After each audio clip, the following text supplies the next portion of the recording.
word, the N word, all those other words that we know about, and keep up there. We can recognise them, but never ever use them.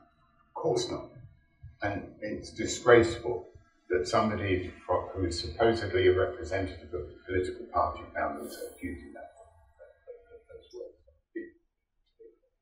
I thought, I remember fighting the National Front in the 70s. Yes, not now.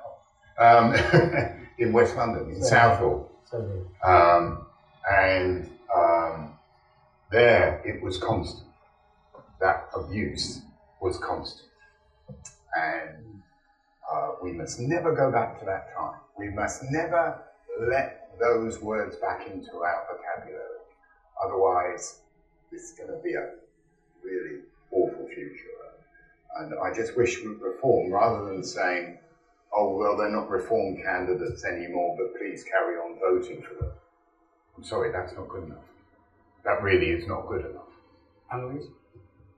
Well, I think you'll find agreement amongst all of us. It's absolutely appalling. I really strongly agree with what's just been said, but also what was mentioned before. I think, regardless of any kind of heat of the election campaign, when that was said about Rishi Sunak, and obviously I've kind of met him, spoken with him before, I was very, very upset about it. I think all of us were. I think what he said about his kids was extremely moving.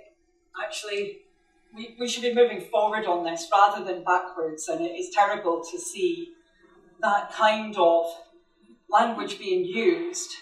And I have to say that I have heard from some Labour activists, and possibly other parties are seeing this as well, that when you see that kind of language being reported or apparently being tolerated, it horribly seems to send a message that it's all right for people to start using it back on the doorstep to different people of colour who might be campaigning. It's never all right, and we have to be absolutely clear in our rejection of it.